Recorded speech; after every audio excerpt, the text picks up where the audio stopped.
Welcome to the Winning Hand Podcast. We are a podcast all about Marvel Champions, one card at a time.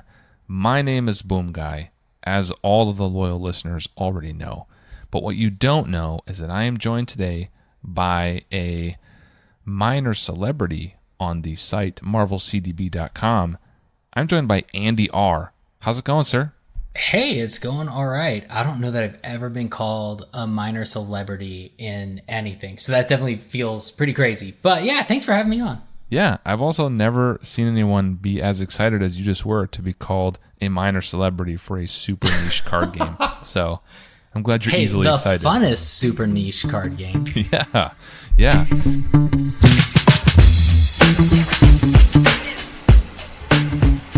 Well, thanks for being here. It's awesome. We met at the Con of Heroes 2024 a couple months ago in person, and I have been a fan of your decks since you started posting on Marvel CDB. I think I like your style of deck building. I like that you have fun takes on characters, and you seem to be kind of an omnivore. You use all the aspects, all the heroes, and different ways, and your write-ups are fun. So, yeah, I'm a fan. I appreciate that. And it was definitely great to get to meet you and man, a ton of the other people at Con of Heroes. That was so much fun. I've never been so split between being an introvert and wanting to like run and hide in my room, but play more Marvel Champions with people and get to know people. Man, that was a great time. Yeah, I played like, I remember 25 games or something like that. I tracked them all. Something like that. It was way too much. By the end, I'm totally exhausted. And like you, there's times at night where I'm like, I just want to go to bed. I'm exhausted. I've been playing all day. My brain is fried. But I'm still in the lobby of the hotel playing until midnight, 1 a.m. because there's so many people to play with. So many people that I have just meeting for the first time. People that I only see once a year in person at the con. And I want to connect and I want to play with. And I feel like every year I go, I've been to each one. I feel like every year I go, I have a longer list of people who say like, hey, at the con, we got to get a game in. And so trying to get them all, it's difficult. That's awesome.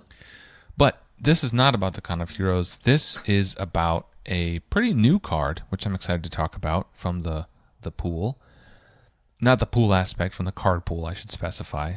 But I want to introduce our audience to you with a couple of quick questions that we give to all of the new guests on our show. Are you ready? I hope. Yeah, I'm ready. You are so ready. All right, Andyr, and I should specify, it is Andyr. It looks like Andyr or Andyr. It does look like Andyr, and my friends go back and forth on trying to get me to go by Andyr and just make that the thing, but it really was just meant to be Andyr. You should have capitalized the R, but you know, I don't want to. That's fair. I don't want to yuck your yums, whatever you're into. No, you're good. So, first question we have for all the new guests is, why don't you tell us about your journey with the game? When did you join? Why did you start playing the game? Stuff like that. Yeah, so for the most part, my gaming group of friends got into board games in general in 2019, right before the pandemic. We got on this huge, we played Pandemic, and that was awesome. And then my friend is... It's an omen right there. Right? That was a little uncomfortable to have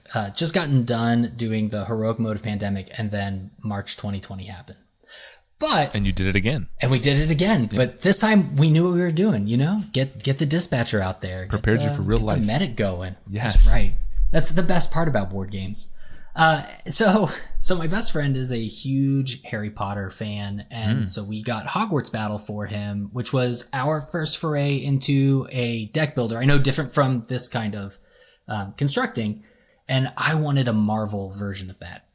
And before everyone thinks to themselves, well, that's what Legendary is for, we didn't want something with the exact same mechanics. So when I went to Board Game Geek and checked out what is a Marvel card game, Marvel Champions was the top one. So I bought it, and it sat on the shelf for 6 months, and then finally opened it, tried to get through the learn to play, then decided to watch a few videos, and then we started playing, and man, we just fell in love with, I say we, my wife and I fell in love with the game. Me in particular just went head over heels for it.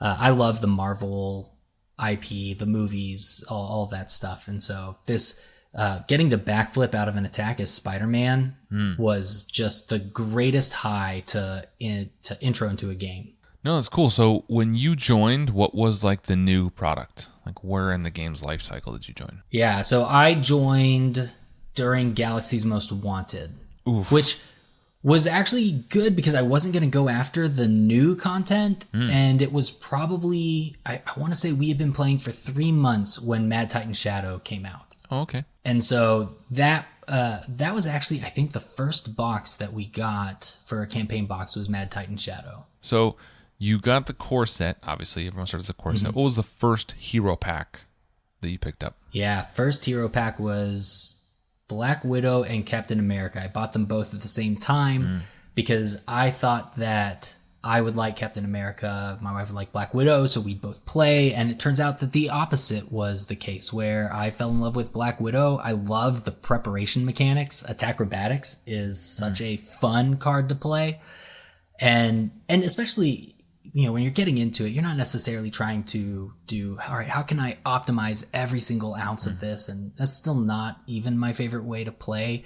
But then to get to just do Attack-Robatics, that was awesome. My wife loved Cap and is a huge leadership fan. So the fact that he was in both and he's the quintessential leadership guy, that definitely sold us on the game and getting all the content. That's awesome. I have to say I'm a huge Cap fan.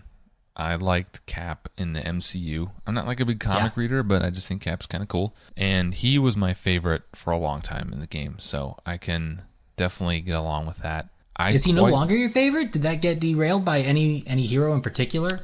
Well, I'm glad you asked, because we have made it in 6 or 7 minutes of this podcast, and I have not brought up Vision yet. So thank you for giving me that avenue, for providing me the pleasure. No, it is now Vision, who also I don't know anything about outside of the game until I really got into him, and now I read the books and I think he's really cool. But yeah, Cap is my favorite. Still, Cap is top 5 for me, easy. I think he's really fun, and he is one of those that doesn't break my brain. And so, and I guess it's hard to have like nostalgia for a game that's only 5 years old, but he reminds me of kind of a simpler time in the game when scenarios had less overhead and were a little simpler, and heroes weren't quite so complicated.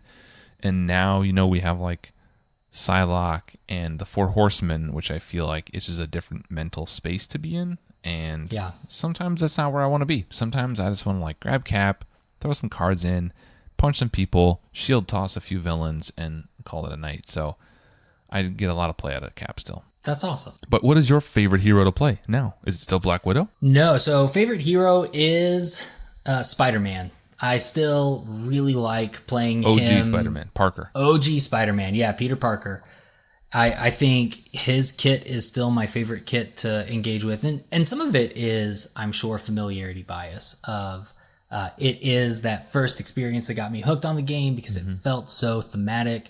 I love his economy because I feel like it lets me build whatever I want with him. So he's incredibly malleable with that. And my favorite aspect is protection. And so if I can take anyone to defend the table, I'll take him. I'm not a huge Spider-Man fan. I don't play him a lot. He is kind of the one everybody starts with in the core set, right? Yeah. I didn't start with him. Actually, I started with Cap because I bought a copy off of a guy who had got the core set and then the first 2 hero packs, Miss Marvel and Cap, and decide he didn't want it. And so I got on Board Game Geek and I was like, sure, I'll try the game.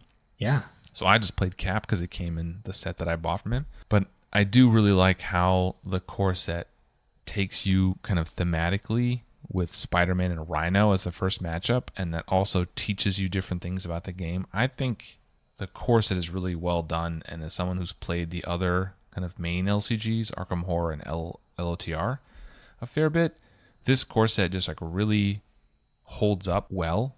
All the scenarios are still good. Yeah. All the heroes are mostly still good. Yeah.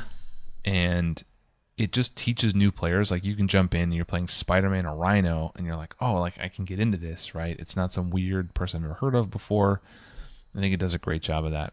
I think it's mostly held up. Yeah. Even the cards that are in the core set, like they are their own set of powerful cards. Like I still am a fan of Tag Team in that, man, free damage that you can take. exhaust off turn that you're able to do even while stunned. Like, it's a powerful card.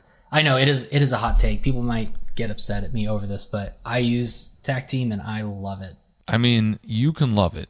I take issue with you saying it's a powerful card. I think Tac Team is objectively a bad card, but I think getting to request 2 damage off turn without having to be an event is super nice. Like, what a way to knock off a tough without having to worry about what everyone else has. Like, it's just good when it's on the table. I definitely understand powerful might be a strong word. There are way better things you can do for 3 resources. Yep. But it still is a good card. Like, it shouldn't get neglected the way that it does. I love that. And this is something we talked about when we mentioned the yellow Daredevil, the Justice Ally. I don't know what episode that was. That was pretty early. But we talked about how he used to be a staple and has kind of fallen out now. He doesn't get a lot of play anymore for a number of reasons.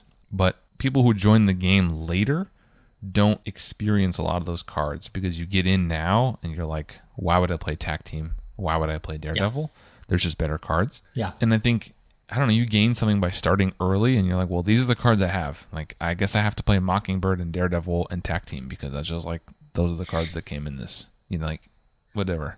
And I think you lose something by joining later when you have this huge card pool and there's just like a quarter of them that you just really aren't going to play very often because there's just better cards. You already mentioned my next question, which is your favorite aspect is protection. Sure. Yes. It is protection. Absolutely. Has it always been your favorite? It has. Probably ever since Quicksilver, it was my favorite because I think between his pack and Doctor Strange's pack, that's when protection started getting better tools to be able to handle, especially in my case where I want to do perfect defense for the table, where if I can just make sure that no one has to worry about the villain phase, I want to do that, which is also why Peter's nice, that 3 defense and can cancel treacheries, but protection by far favorite aspect. And ironically, the aspect I play the least for some reason. Wow. Interesting. Yeah. I play it the most easily. I love protection as well. I'm a big protection fan. I love playing like support characters and support heroes. So I love in a game like you when I can take my entire turn to defend for the table. And then I just feel like that's such a job well done. Like, especially in a 3 or 4 player game, if I can figure out how to defend for everybody, in a 3-player game, and I can cover you, I got this, I'll cancel that, and then my hand is empty. I'm out. I'm like, that's so satisfying to me.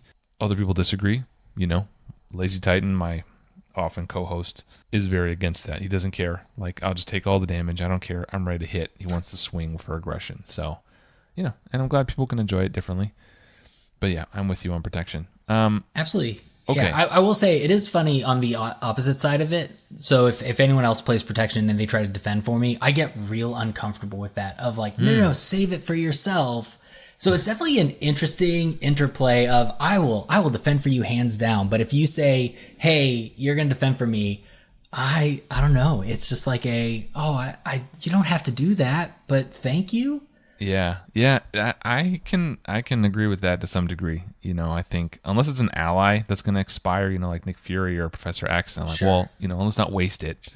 But yeah, other than that, like, no, I can defend for myself. I don't know. Yeah, I can sympathize with that. All right, what is your favorite villain in the game or scenario? Oh man. Oh, that's a hard one. There's so many good ones. I know I lean towards Kang. He was definitely popular for a while because the story behind him, I think that's a ton of fun, especially if you can get a 4-player game where everyone is dealing with their Kang. That just seems to be a ton of fun. I'm trying to think of from the modern wave. I think I enjoy Master Mold a lot, and he's not someone who gets talked about a ton. He's one of my favorites in the whole game. I love Master Mold. Yeah. It's a good balance. I love that when he schemes, instead of a boost, it's going to be a minion who is going to then scheme for 1 or 2 anyway. It's a good all around fight. I think that's my favorite from that box for sure. That's one of my top scenarios. I think I like that one a lot. I also think Magneto in that box is really, really excellent. What's your favorite campaign box? Or do you play campaign mode, or are you kind of a standalone guy? Yeah, so that actually shocked me when one of the YouTubers had posted a poll on, hey, how do you play this game? And for me, 80% of my time is spent in a campaign box. So we'll rarely do one-offs or randomizers, but we definitely love being like, let's take these two heroes, let's go up against this box and go after. Wow. So yeah, we mostly do campaigns. I think Sinister Motives is gonna come out to be my favorite. I love Venom. I love getting to play against Mysterio. And that box has probably my favorite of the campaign rewards. The whole reputation track I think is really cool. I love that it ramps up both villain and hero depending on how well you did. Definitely Sinister Motives. Yeah, I think so. If you include the heroes in that discussion as your favorite box, is that still your favorite? Yeah, absolutely. Ghost Spider is still, to me, one of my top heroes to play. Okay. Yeah, Sinister Motives is a pretty popular one. I think that one and Mutant Genesis are the ones that the community most frequently lands on. Man, I think I'm like the only one, but I still think Rise of the Red Skull is a great box. And it is a great box. I love those villains. I like both those heroes too, actually. I have a soft spot for kind of the mid to weak heroes, so Hawkeye is right in my wheelhouse. But Spider-Woman's fun. And I think, except Absorbing Man's a little weak, but the rest of those villains, I play them quite a bit. Taskmaster and Crossbones and Zola and Red Skull are like regulars for me. And I feel like most people...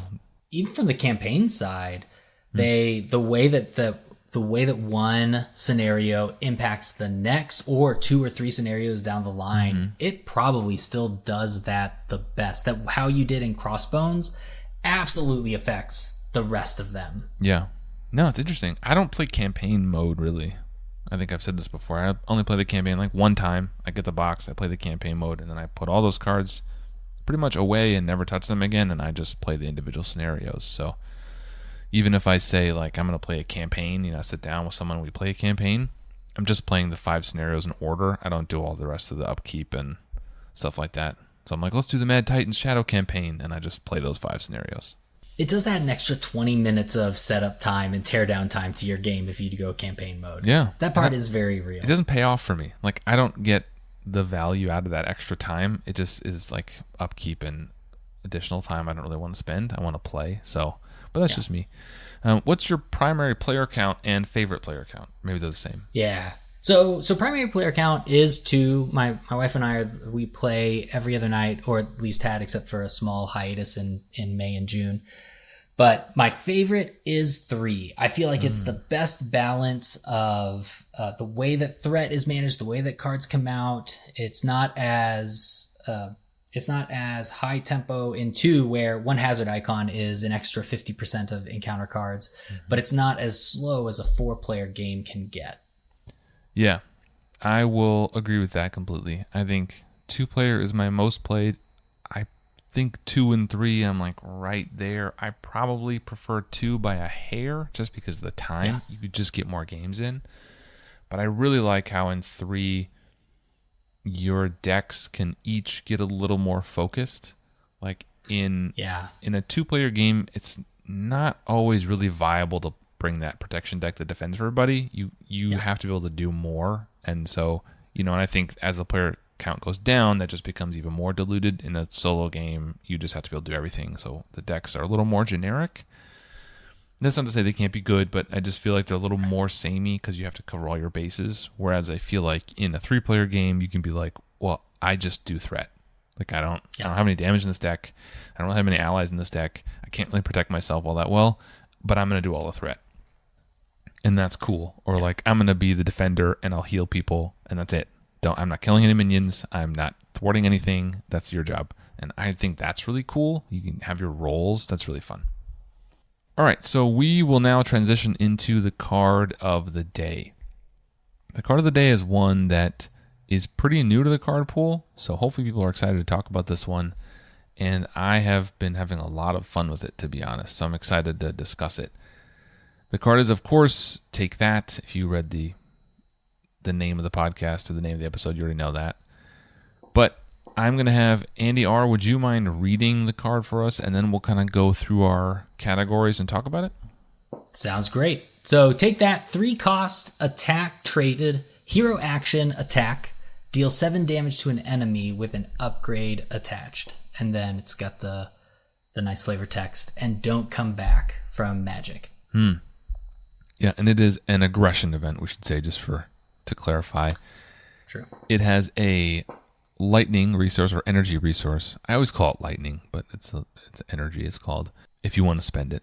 Well, it's hard because I'll sometimes say resource and call that energy, but, the lightning is cleaner. But it's fair. It is energy. Yeah, I call it lightning and fist and science, I think is usually what I call it, but that's not what they're actually called. I love it.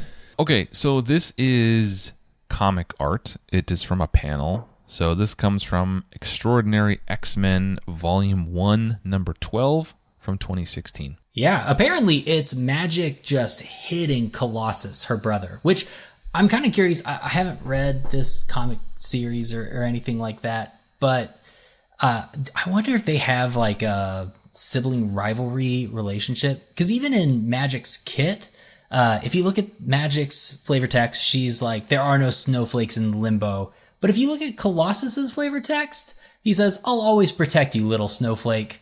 So I feel like they've got some sibling rivalry. So to see a card art of her just smacking Colossus upside the head is kind of funny to me. Well, listeners, winninghandpodcast@gmail.com, please tell me, is what Andyr is saying true? I don't know anything about these characters. I never heard of Magic until this game, so I don't really know anything about her. Please write in and tell me. I know some of you know the lore better than me, and then we'll read it out on the next episode. But talking about this art, this is where my first negative point is. I hate this. Yeah. But since it's a podcast, let me just describe it for the listeners, or you can help. You kind of talked about it. It's Magic hitting Colossus. I to be honest, I couldn't tell that was Colossus. I didn't know that. It's not obvious, I don't think, from the picture. I didn't know that was Magic either. I thought it was just someone hitting someone. Yeah. But you can kind of see like the left side of the frame is Colossus apparently, like looking sideways after he got punched. Magic is on the right-hand side, like swinging at him, and you can see some kind of energy coming off Colossus, like he just got punched. I don't know if he got hit with like a energy blast, or if that's just the comic art indicating that he was punched. Kinetic energy or whatever. It's like blue that's background. A good point. Yeah, you can't tell. I always just thought it was a sword that she was just smacking with a sword. Though I will say, against a person made of metal is probably not that helpful. I also can't see the sword. Do you see it, like in the art? No, I think it's because of the way her arm is. Her leg is kind of flailed back awkwardly. I really don't like this. I think it's zoomed in too far. It's hard to tell what's happening here. I can't see whatever she's holding or hitting him with. I didn't know that's Magic. Maybe that's a me thing because I just don't know the card, the characters. The Colossus. What is he wearing? It's like doesn't look like Colossus. Yeah, so I did a little bit of Googling to figure this out. So apparently at one point, Apocalypse made him one of his horsemen, and this is Magic's attempt to break him of that. So that's why he looks a little weird. Like he doesn't look like Colossus, at least to me. Okay. But I definitely agree it's real tough to see what's going on. I don't think I ever noticed that she looks like she has a broken leg for some reason. This episode is sponsored by Google, clearly.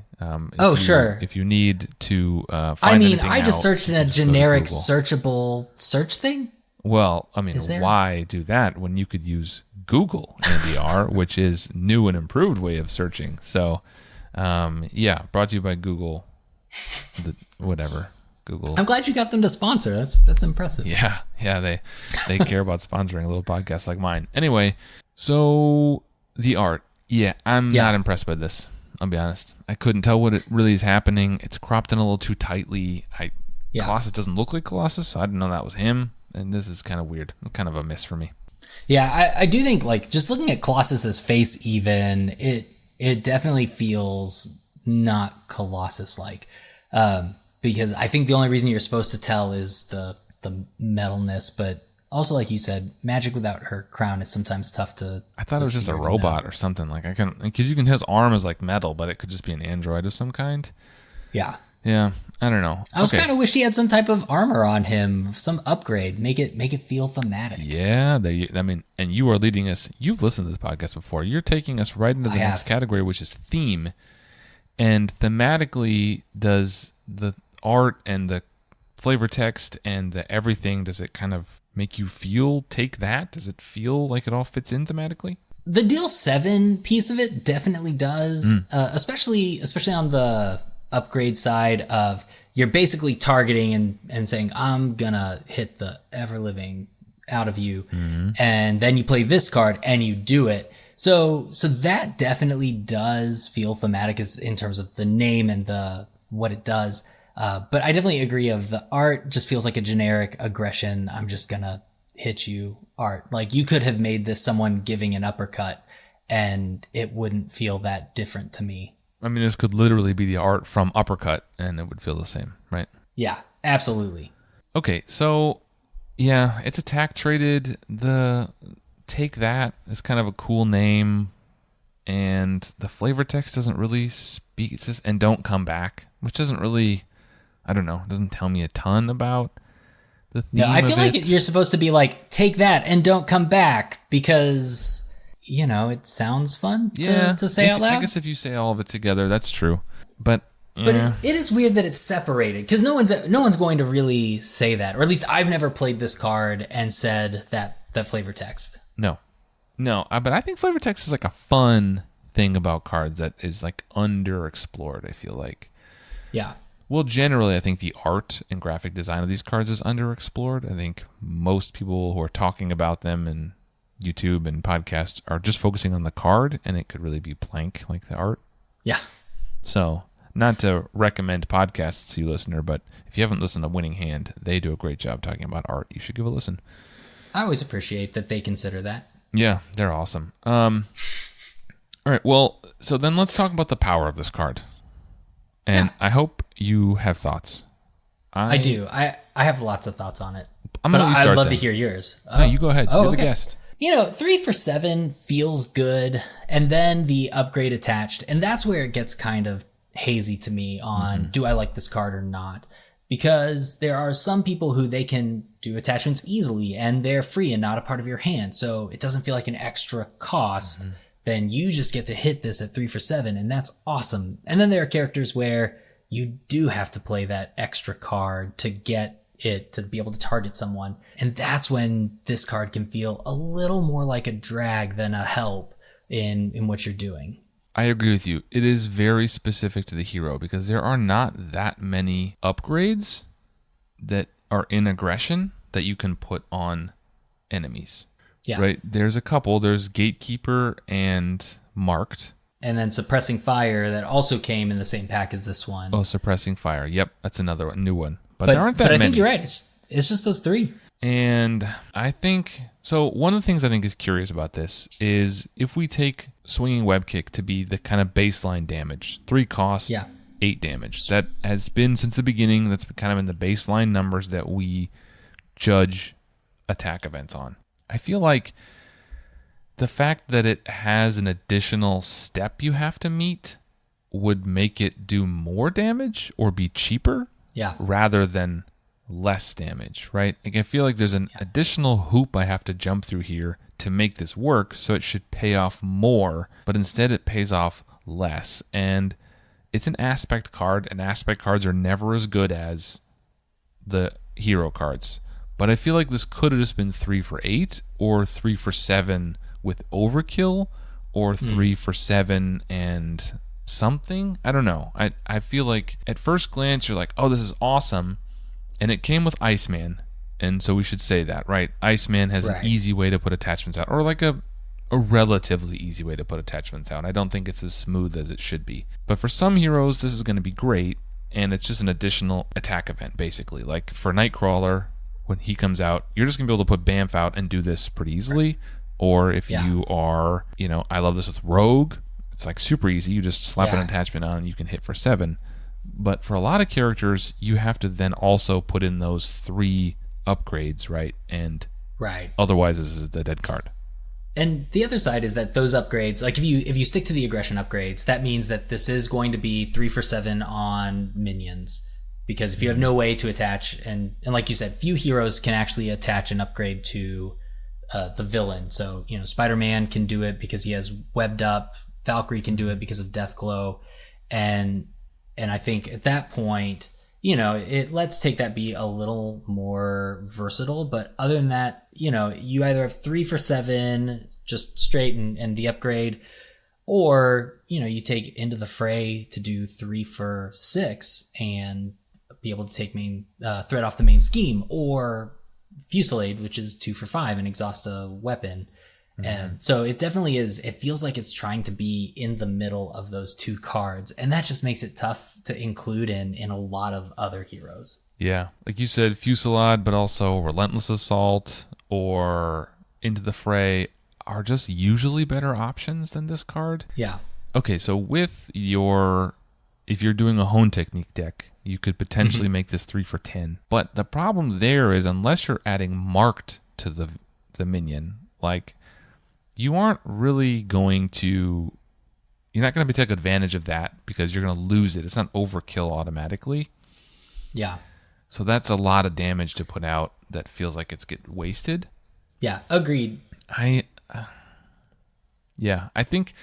So I have really enjoyed this card, and I won't get too negative. I've really enjoyed this card with Cyclops, and I've really enjoyed this card with Rogue. I feel like they are just tailor-made for those heroes. Rogue, obviously, like we said, you can just pick who you want to attack, add touched, play this.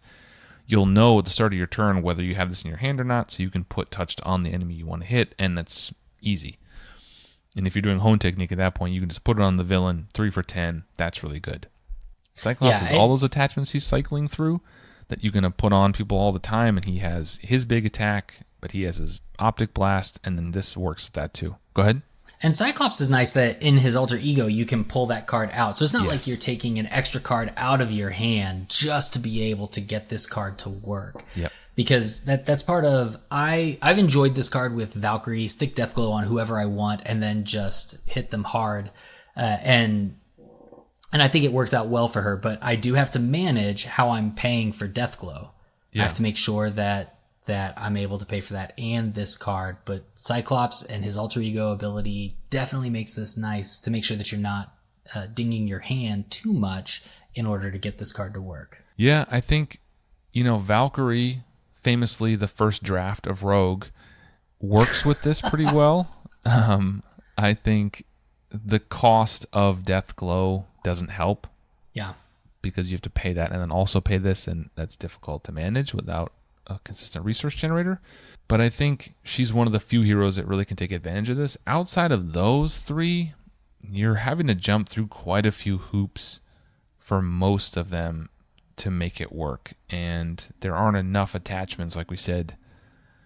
Are there any in the basic that you can add? I don't think there are. No, none in the basic that you can attach. So for the most part, Spider-Man, the OG Spider-Man, was the only one who actually attached upgrades to minions and villains up until Valkyrie. Valkyrie was the next time something was introduced that could attach an upgrade to an event or to a minion or villain. Interesting. I guess I could have got there if I sat down and thought about it, but it didn't occur to me that Spider-Man was a long gap until Valkyrie. Yeah, and then Shadowcat and Cyclops, and then we started seeing it a little bit more after Valkyrie. So it became more of a common thing, and I'm curious if you said Iceman can do it, Nightcrawler will be able to do it with Bamf. Mm-hmm. I'm curious if that kind of becomes a part of what marks this wave in particular. That's a good question. I think none of the other ones this wave can do it, right? Bishop Magic, Jubilee. Not off the top of my head, no. I don't remember off the top of my head, but I don't think any of them. I don't know any from Jubilees yet, but at least when trying to look at all of the upgrades that are out there, which one's attached to a villain or minion, it's definitely Iceman and Nightcrawler from this wave so far. Yeah, Nightcrawler's not released yet, but I feel like this is going to be a great card if you're playing an aggression Nightcrawler deck because it's so easy to get those Bamfs back and put them into play. But yeah, and once again, he does it without hurting your hand size because it's just his action. Yeah, I think this is... So the interesting thing about this And we talked about the power, how it's a little underpowered maybe. And there's extra hoops you jump through, and it doesn't work for a lot of heroes. I think that's okay. I don't necessarily want all the cards that come out to be applicable to every hero and all kinds of builds. And I'm okay with having more focused or niche cards like this. I don't know. I think the balance here is that I think if you put it in one of those heroes where it's very easy to attach something, then if you made this any stronger, it would be really, really powerful for those heroes. But if you play with the heroes that don't have access to like a built-in attachment to the villain or to a minion, it feels a little weak. Yeah. So it kind of, in trying to take the middle road, I feel like it hasn't really quite hit either one of them. I don't know. What do you think? Yeah, I'm definitely with you on that.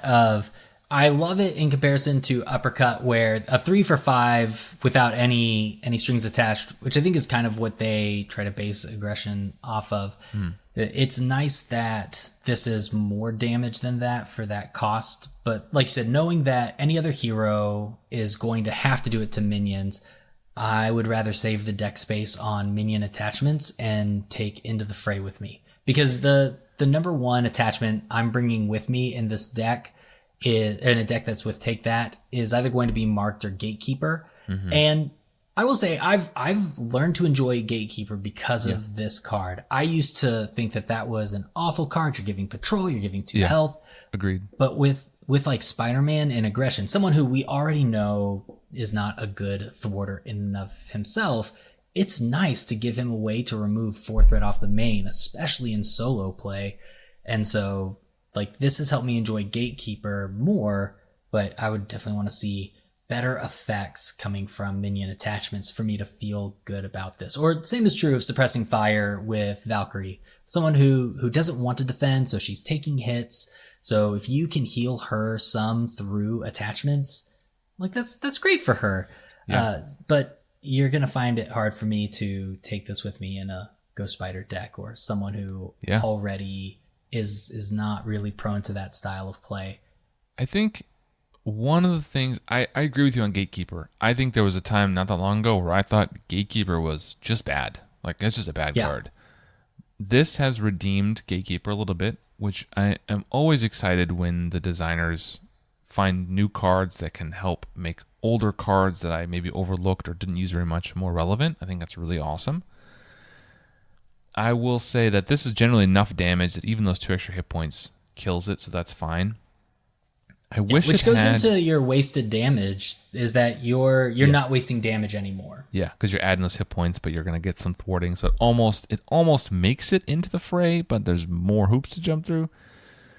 I wish this had a little more text that gave it something. Like if that enemy is defeated, then blank. Maybe you return that upgrade to your hand, or maybe you put it on another enemy, or something. Or a kicker, like if you paid for this with, similar to Dropkick, where if you pay for this with only physical or a physical, then it gains piercing or overkill. Something that you could use like directed force to really ramp it up and feel like this card is central to how I'm going to play this game. Yeah, I love that. Almost like the 2-cost Hulk ally in my mind now, where like if you paid with physical, give it piercing. If you paid with the mental, give it overkill. If you paid, like something like that where you could really play with it more. It's pretty vanilla, it's just deal 7 damage if you have an upgrade. Which it shows that they definitely thought you would use it for Iceman and Cyclops, and that's a good enough thing to include this in the card pool. Yeah, if I'm playing Aggression Cyclops, I'm probably taking this card, honestly. I'm not saying it's an auto include, but it's in my short list for sure. I built a Cyclops deck after this came out and used this because immediately that was the one I thought of, and I like Cyclops a lot. And, I added in Hall of Heroes, which works with him because he flips down to get those cards back, and Hall of Heroes is going to let him draw more cards, so all that kind of synergized, and that's really great. But I do think this card is limited in its application. Like, it's not one you're going to broadly put into a lot of different decks. Just because of its cost, like 3 costs is high. I think like you got to get a good return there. That's where Into the Fray just feels like a better return, right? Because you're getting 6 damage, which is only 1 point less, but you're also thwarting. Yeah, and that is probably one of the things that I feel like I want from the aggression aspect is some new way to think about the aspect that is still in that damage, attack, aggression, but I feel like this is an attempt at that to make an upgrade based aggression deck, but it's still, like you said, it's just not enough for me to want to really dive in and call that an archetype of aggression. It still is just a way for me to try to calculate damage. Yeah, I hope more upgrade stuff comes out. I think there's a few archetypes that I've talked about before that I really want them to explore. But this upgrade thing, I think, is something we should do more of. I really think Justice needs to go back and revisit its side scheme upgrade package. Some of those things like Chance Encounter and Followed that came out a long time ago, I would really like to see more of that. I'd really like to see new ideas with things you can attach to side schemes to do stuff. And I think it's the same thing here. I want to see more things to attach to minions or to enemies generally that will do things. I think that's an interesting way to play aggression. And I think they could build it out to be an archetype if you have more of these cards. And then this could be one of those events that works in that. I really hope they explore that more.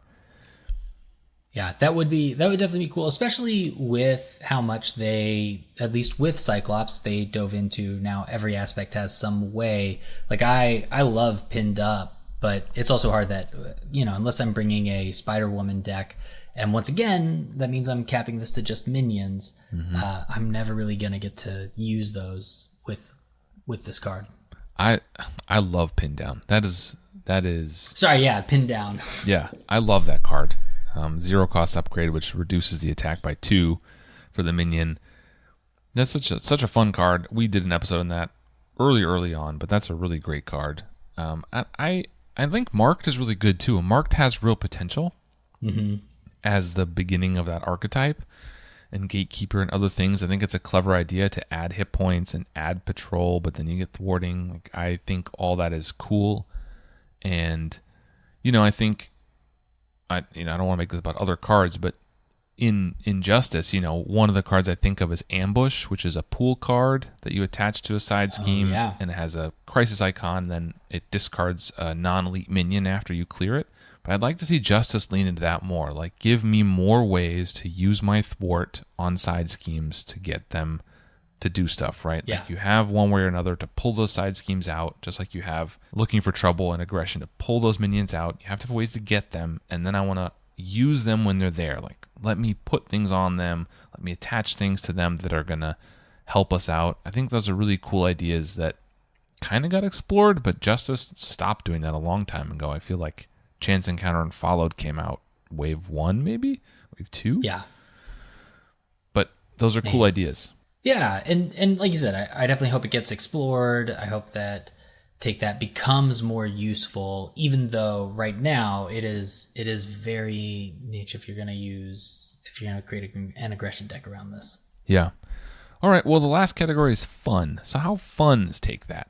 I mean, does it feel good to play it? Are you excited when you have it in your hand? Or is it kind of like a situational excitement? Are you bummed? I will say, I remember building a Spider-Man deck with it and finding my favorite thing to do that it kept happening, at least in solo play, was to be able to attach webbed up, flip down, draw into Take That, flip back up, and then just do 14 damage because I have a couple of those and Spider-Man is very resourceful, so you're able to just blitz a villain with that, or even a swing web kick if you want. Especially with Hone Technique down, you're gonna crush through. So to me, it is a ton of fun if I've done the legwork to be able to consistently set it up. But on its own, like I think of a time with Valkyrie where I had Deathglow on the wrong person and couldn't get it to the minion, so I had to go through the steps to get it down, and at that point, it's a wah wah. Like I was ready to light some minions up. Yeah, and that's the problem I have with this card is that I can't always, again, unless I have Rogue or Cyclops or someone like that, I can't always pay for the thing I need to put on and then still have enough resources to play this.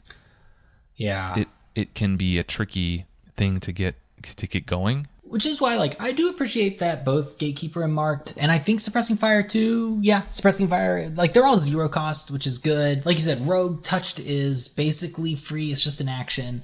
But then the ones, whether it's Spider Tracer or Deathglow, costing you 1. So now, what's 3 really is 4 and 2 played cards. So that is your hand. Yeah, and sometimes more than you can pay for. And those are 0 cost cards, like you mentioned, but they only apply to minions. So there are times you could draw both of those things into your hand, and there is not a minion on the board, right? If I draw Marked and I draw this, and I'm like, okay, let's go, but I don't get a minion, then I just can't play those. Like, then I have 2 cards that literally can't be played, and that is tough. So then you almost are forced to put Looking for Trouble and Angela into this deck because you have to have some way to pull minions out. And then I feel like, I don't know, those will get overplayed. I hope we get more cards that let you pull minions out. I feel like Looking for Trouble gets a lot of play, in my decks at least, and I feel like Angela gets a lot of play, but I would really like to have more ways to do that. I think, Looking for Trouble is fun, but what if I had Looking for Trouble that did something else, not just thwart, but what if it, I don't know, had some other effect, right? 0 cost, pull a minion out, and then blank. Be nice to have other options or other allies that aren't just Angela that pull minions out. Yeah, absolutely. And once again, like, that'd be another fun thing of, similar to One Way or Another, Looking for Trouble, where you get rewarded for doing these type of things. And it would be interesting to see if we ever get attachments or upgrades.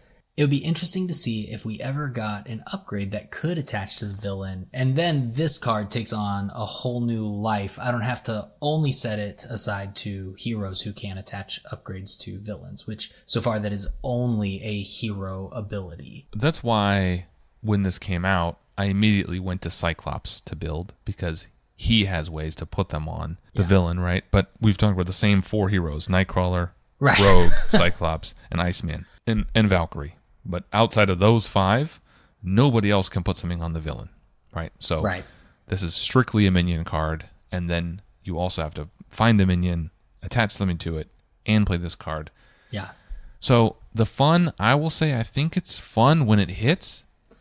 Yeah. But, But it's hard when you draw it and you're just like, this is a dead card. This is now just a lightning resource for whatever villain attachment I can remove. Yeah, I mean, you and I played a game recently where you played Spider-Man and you had this in your deck, and I played Rogue and didn't have this in my deck. But so in a 2-player game like that, you can somewhat, you can call for an action to play this when on my turn, so I could put touch somewhere where I needed or where you wanted to hit that, so that can work out. But a lot of times you would draw this in your hand, and it's just a worse swinging web kick, right? Swinging web kick is just always better. So if I have take that or swinging web kick, I'm gonna go for my swinging web kick every time. Every time. But you are right. It's in multiplayer, this card can be more useful, especially just as you have other heroes who lean in. Like, that can be a nice thing if you have Shadowcat and they're able to phase and confuse the villain so that you can use this on the villain. Like, that's awesome. Or Iceman can freeze solid. You can play Frozen Solid on someone, and that's still out there. Like, there's ways to get it to work in multiplayer, and that's cool. But okay, let's transition into final thoughts on this card.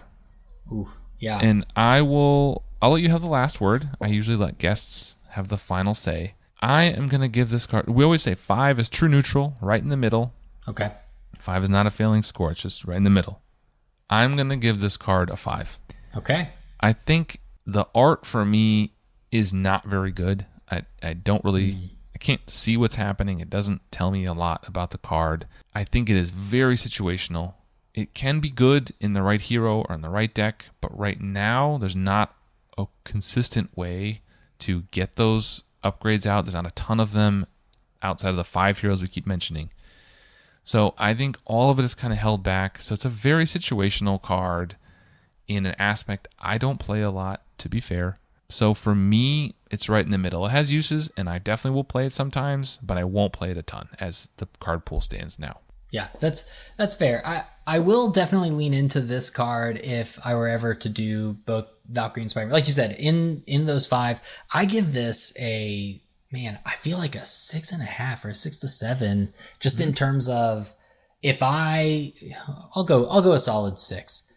Just because I do like getting to play this card, and especially if I have found a way to target a villain, I feel even more rewarded by that. And I know that that's a part of what makes it different from taking Into the Fray. Because if I'm just going to be targeting minions, then I might as well take Into the Fray with me.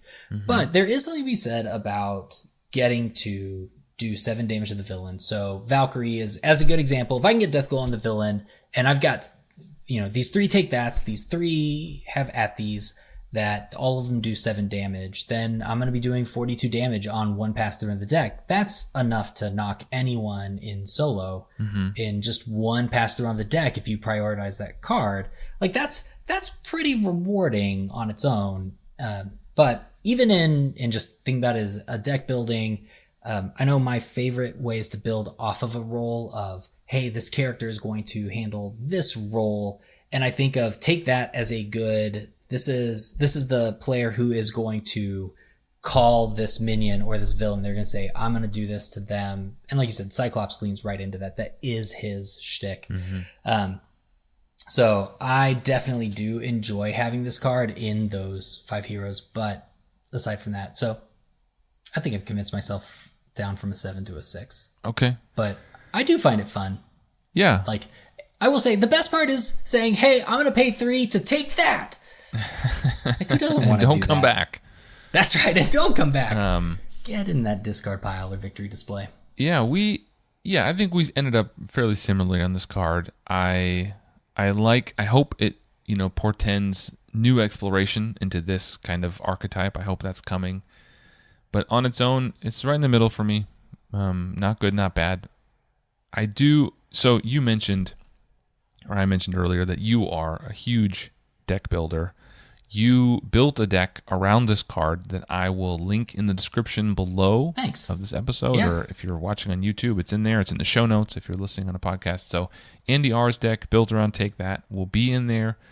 I'll also include the Cyclops deck I talked about if anybody wants to click on that. So those decks will be on Marvel CTB if you want to check them out. You want to play them. winninghandpodcast@gmail.com. Send me an email. Let me know if you played them, if you enjoyed them, if you like them, if you have feedback. Feel free to let me know. Other than that, thanks, Andyr, for taking the time to be on the podcast. I'd love to have you back sometime. This was a lot of fun. Absolutely. It was a ton of fun. Thanks for having me. Yeah, of course. This was a ton of fun. Thanks for having me. Of course. Well, thank you again for being here.